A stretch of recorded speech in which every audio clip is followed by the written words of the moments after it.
Shalom Avram, James Trimm here. I want to talk to you today about new discoveries that we have made have been made in the Garza Trim Hebrew version of Matthew.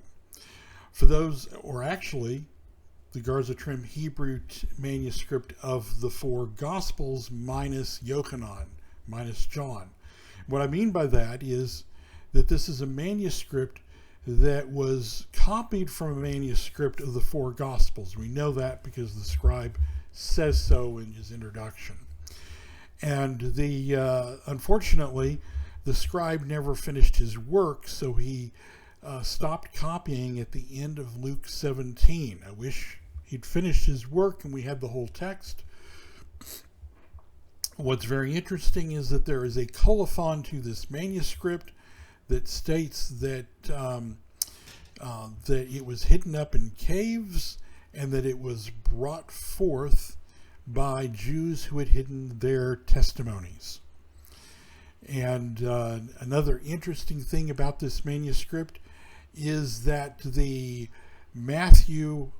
book of Matthew in this manuscript has substantial agreement with the Deutele Münster Hebrew versions, Hebrew texts of Matthew, including some very unique readings in those manuscripts. So it's unmistakable that it's part of what we would call, or what Hugh Schoenfield labeled, the Old Hebrew version of Matthew. This Old Hebrew version of Matthew in general, including our manuscript, has a number of unique agreements with the Old Syriac 4th century Aramaic version of the four Gospels. Now, I want to remind everybody and ask everybody to please donate to support this work. Dr. Al Garza, a good friend of mine, has provided me over the months with over 4,000 pages of Hebrew manuscripts of New Testament books, Matthew through Revelation. Not some of them are the whole Bible, very few of them. Most of them are one book or a few books or whatever. At any rate, I've been analyzing these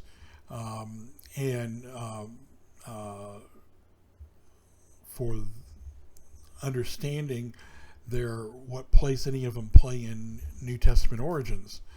And the Garza Trim manuscript has stood out as a very important manuscript because of this colophon that I mentioned and its connection with Deutele Münster Matthew, and therefore with the Old Syriac Aramaic version of the 4th century. And I've been analyzing this manuscript, looking for connections with the Hebrew and or Aramaic origin of the New Testament and other remarkable readings, especially in connection with a Jewish origin to these books, or to this book. Now, this work is painstaking, and it takes hours and days and weeks and months. As I mentioned, I believe I have over 4,000 pages of text to go through. This manuscript has been rather spectacular, and I'm spending more time on it because it is very, very significant. And I wanted to share with you just 3 things that I found recently while working on, well, the very end of Matthew 10 and Matthew chapter 11.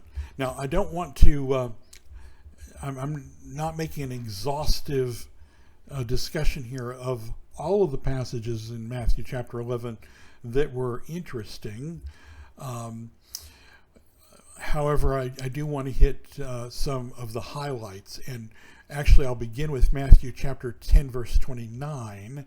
Here I found something very interesting where our traditional text says in Deutele and Münster also have, are not two birds sold for the smallest coin. We're all familiar with the passage. It's talking about Elohim's concern for the things of this world, and that even the lives of sparrows matter to him. And we read this passage, are not two sparrows, it says in the KJV, sold for the smallest coin. Now what's really interesting is that our Garza Trim manuscript doesn't say are not two birds sold for the smallest coin, but it says are not two birds sold for the sick. This is alluding to an offering of two birds that is given in the Torah in regard to certain ailments such as leprosy in Leviticus 14 and 15. Before I go on to the next one, I need to remind you how to donate. I did ask for you to donate to support this painstaking work. We need your donations now more than ever. We are facing serious financial issues, and we need your help. So if you can possibly donate, please do.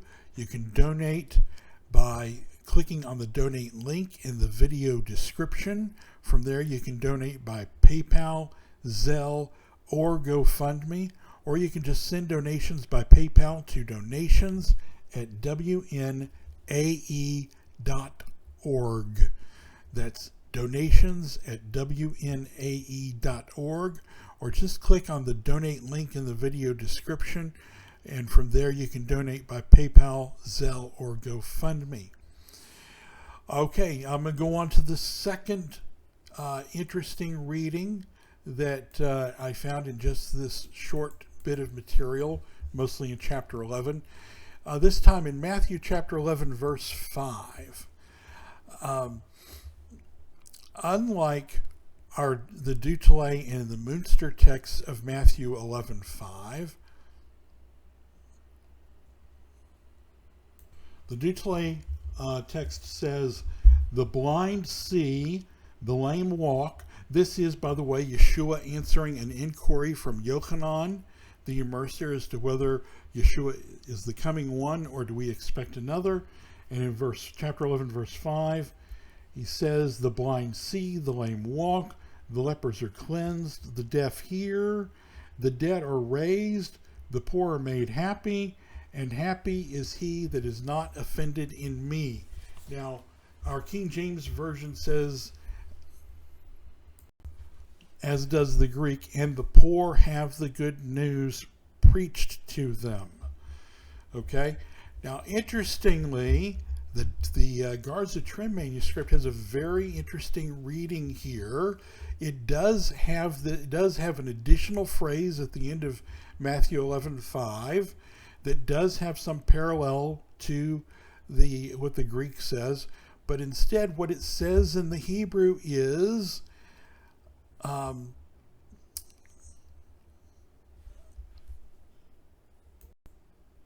also the renewed Torah is expounded. It's Torah Chadashah. So it's new Torah, or it can be translated renewed Torah. So it doesn't talk about a gospel being preached, but a renewed Torah being expounded. The word for expounded here is drush, which comes from it comes from a root meaning to thrash, but it's from meaning like we're thrashing the meaning out in this case. But it is from the same root that we get the word midrash, or for those that are familiar with the acronym Pardes, where the Dalet in Pardes stands for drosh, which is the allegorical homiletical meaning of the text. So we have this idea, very nice and Jewish concept, that the renewed Torah is expounded. Okay. I want to ask everybody before we get to the next third and final one, which I think is actually the most interesting. Also, please not only donate to this work, but like our video, subscribe to the channel, click the notification bell, let us know what you think in the comments and participate in the discussions in the comments, and share this video with your friends. Okay, and you can do that social media, emails, private messages, and so on. All right, so the next passage I want to look at is Matthew chapter 11, verse 13, where our traditional text says, "For all the prophets and the Torah prophesied until Yohanan." Now, that really doesn't make sense, okay? Because, first of all, there are a lot of prophecies that haven't even been fulfilled yet, that are dealing with the last days, with the very last days, with the return of the Messiah and things of that nature, and even before that, that have not even now taken place, and certainly were future to the coming of Yohanan. In fact, even the prophecies concerning the death of Messiah in Psalm 22, Isaiah 53, hadn't been fulfilled yet. So obviously, there's a problem if we try and say that it means that prophecy ended and there was no more prophecy to be fulfilled after the time of Yohanan.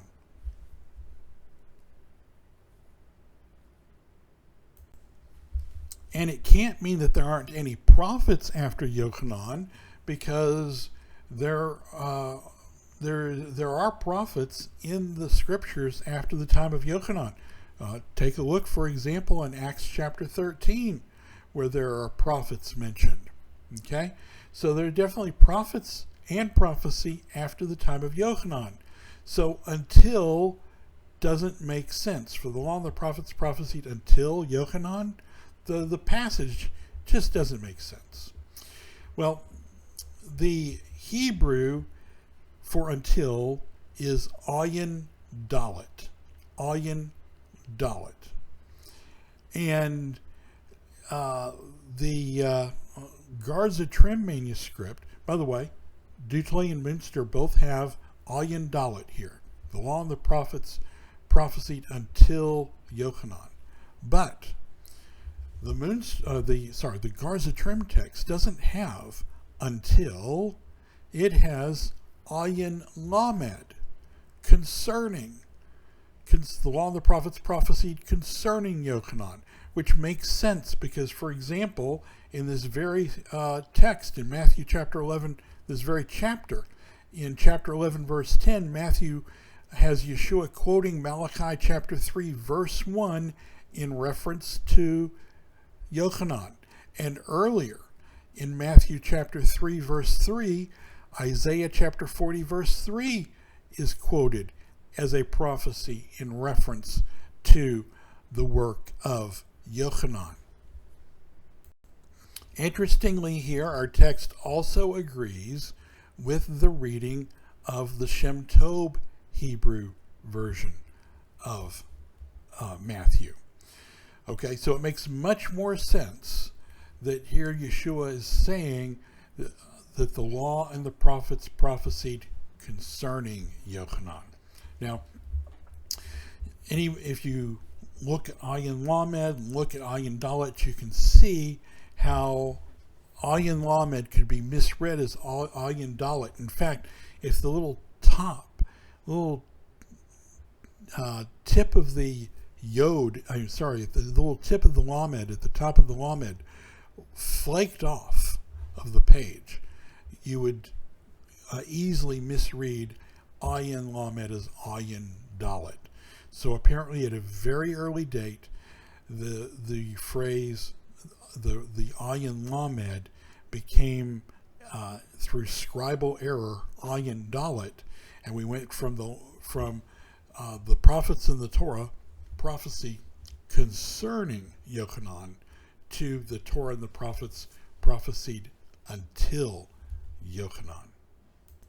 All right, one more time before we go, I just want to remind you to please donate to support this work. You can do that by clicking on the donate link in the video description, or sending donations by PayPal to donations@wnae.org. For those that don't know, my wife is chronically ill. She suffers chronic pain, and she's disabled. I'm her at-home caretaker.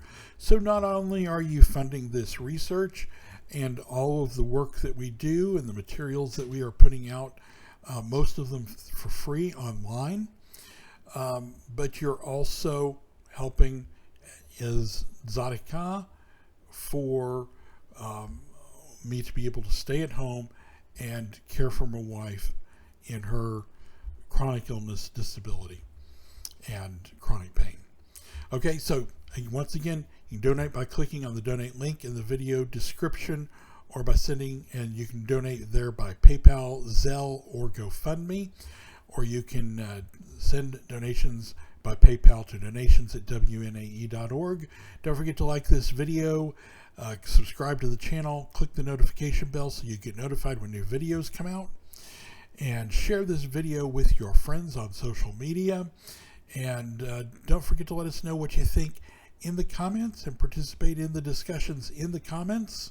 Until next time, everybody, shalom.